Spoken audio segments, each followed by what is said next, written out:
In a garage, Charlie is working on repairing the plane his wife Sarah gave him for his birthday. Sarah interrupts to let him know she's leaving soon for a business conference in London. She invites him to come along once again, but Charlie declines. He has too much work to do. Later, Charlie arrives at CIA headquarters. As he walks toward the decryption and analysis department, he passes through several security scanners, all of which he invented. Once at his desk, he receives a message from Inquilin, a mysterious contact he's been dealing with for years. As always, Inquilin has classified intel for sale, but this time they warn Charlie. The contents could jeopardize the CIA itself. Charlie tries to guess their location, suggesting Istanbul, but Inquilin avoids confirming. Charlie begins analyzing the files, but even with his brilliance, he can't crack the code. After lunch, he returns to work and receives a call from Sarah, who tells him she's already arrived in London. Charlie knows. He's been tracking her movements. The call is brief. He's eager to return to the encrypted documents. Still unable to crack the code, Charlie takes his computer into a restricted area with advanced systems that might speed up the process. After some time, he finally breaks into the files and is stunned by what he finds. Top-secret government documents revealing a drone strike disguised as a suicide bombing.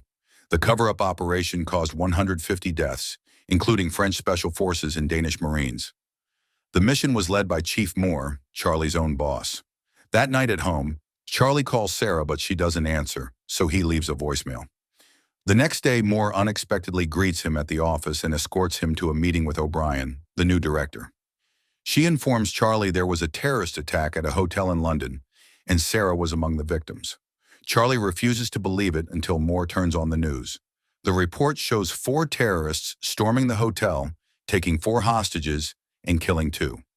Moore then plays hotel security footage, which confirms Sarah's death. When Charlie returns home, a crowd of reporters is waiting. Police are trying to keep them at bay. A friend helps Charlie slip into the house unnoticed. The next day, he confronts Moore and supervisor Caleb. He's suspicious. How could terrorists slip past London's massive surveillance network and navigate heavy traffic? Moore insists they're investigating, but Caleb sends Charlie home. Charlie later retrieves Sarah's body and belongings from the airport. At home, he opens her suitcase and finds a gift she had bought for him. Overcome with grief, he breaks down. Wanting answers, he returns to work and hacks into hotel and street security feeds using restricted systems.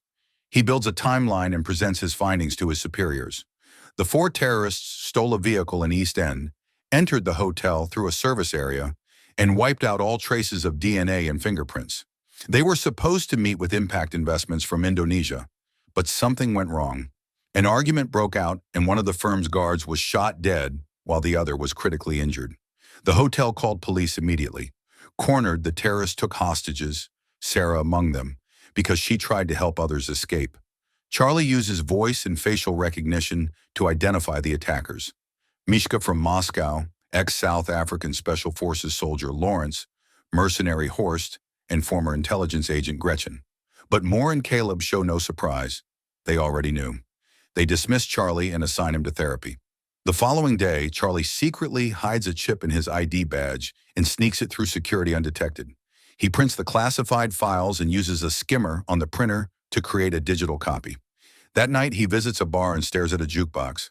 The next morning, Charlie confronts his bosses again. He lists Moore's war crimes, bombing a Syrian hospital, striking a Yemen base, killing thousands. He threatens to leak everything to the press using a dead man's switch. If he doesn't input a code every 5 hours, the data goes public. In return for his silence, he demands full CIA training, fake IDs, money, a gun, and intel on Sarah's killers. After the meeting, Charlie vomits from stress. Moore assumes Charlie's bluffing, but Caleb warns that if the switch is real, they can't take chances. They plan to investigate and, if needed, arrange a fatal accident during training. Later, Caleb and his team analyze how Charlie copied the files. They suspect a skimmer, useless on secured computers, but plausible on printers. Security footage shows Charlie buying a magnetic strip, but how he brought it in and out remains unclear. Searching Charlie's home reveals that he visited a specific bar twice.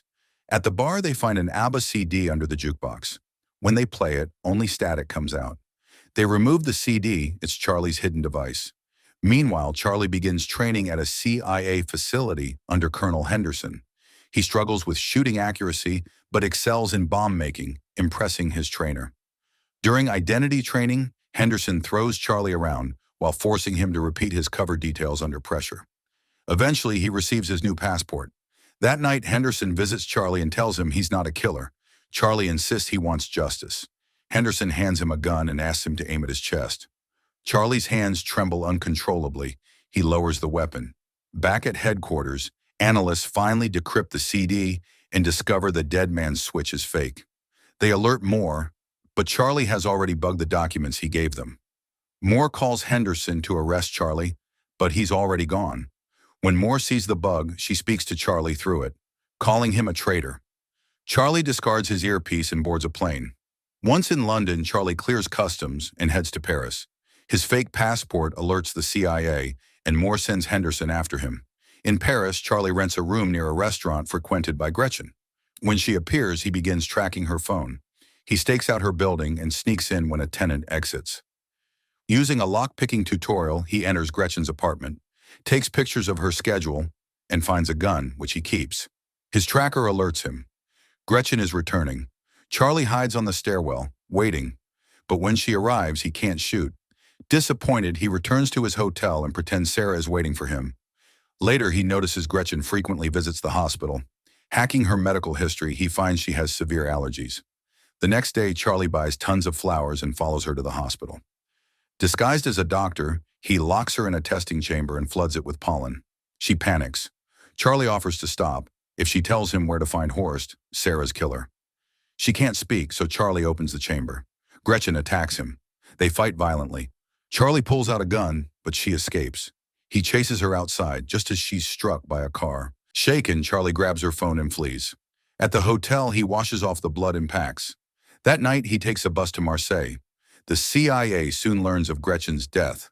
O'Brien questions Moore, who offers little. At a bar, Charlie drowns his guilt in alcohol and imagines Sarah dancing. He spots Henderson and panics. He escapes to another bar, but Henderson follows. Charlie locks himself in the bathroom, sets a timer, and bolts, seconds before a bomb explodes. The next day, Charlie contacts Inquilin and leaves on a cargo plane to Turkey. In Istanbul, he visits a restaurant and texts Inquilin. A woman intercepts him, tells him to check his phone, and confirms she's Inquilin. She gives him instructions and they reunite at a garage. She drives him home explaining her backstory. Her husband, the original Inquilin, was a CIA asset and Russian informant. After his suspicious death, she took over his work. They begin planning.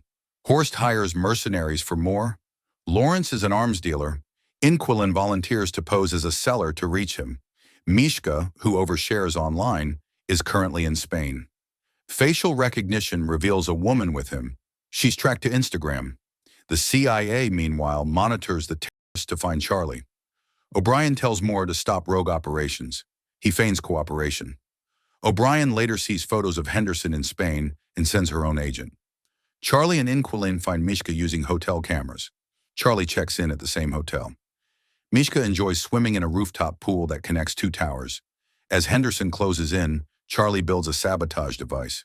At the bar, Charlie notices a familiar face. He's being followed. Inquilin identifies a CIA agent. She warns Charlie to abort, but he proceeds. Charlie confronts Mishka at the pool and demands Horst's location. Mishka doesn't take him seriously. Charlie cracks the glass. Mishka swims faster, but the pool collapses. He falls and dies as water floods the streets. Henderson and the other agent close in. A chase begins. The agents fight each other, ending in a brutal battle. Charlie watches from a distance but flees on Inquilin's orders. O'Brien confronts Moore again. He lies, says Charlie is on bereavement leave. But O'Brien has hotel footage. Caleb's team finds Charlie's encrypted chats and traces them to the original Inquilin's widow. At Inquilin's hideout, she and Charlie sleep beside each other for comfort. But birds wake them. Agents are approaching. They flee through hidden tunnels and narrowly escape. All data in the house self-erases. A drone spots them. A car chase follows, ending in a shootout. Inquilin is fatally wounded. Charlie takes the wheel, escapes, and kisses her goodbye. Charlie later poses as an arms dealer and arranges to meet Lawrence in Romania. He fakes CIA footage to mislead them into thinking he's in Berlin. When Lawrence arrives, he finds a phone and a box of bombs. Charlie appears, demanding Horst's location. Lawrence cooperates. Horst operates in Russian waters and communicates via secret codes. Charlie takes the phone and leaves as the bombs kill Lawrence. The CIA realizes they've been misled. In Russia, Charlie solves Sarah's final gift, a puzzle with a loving message. He tracks Horst's yacht using its registration number. As he approaches, he's knocked out and taken aboard. Horst mocks him. Charlie killed others from a distance but can't do it up close. He gives Charlie a gun, but Charlie refuses. Suddenly, the yacht changes direction. Charlie reveals he's hacked it. It's a CIA vessel, and he's rerouted it to Finnish waters. The Finnish Navy and Interpol arrive and arrest Horst and his crew. Later, O'Brien holds a press conference, announcing the arrests of corrupt CIA agents. Henderson congratulates Charlie, who visits Sarah's grave, then finally takes the plane she gave him for a flight.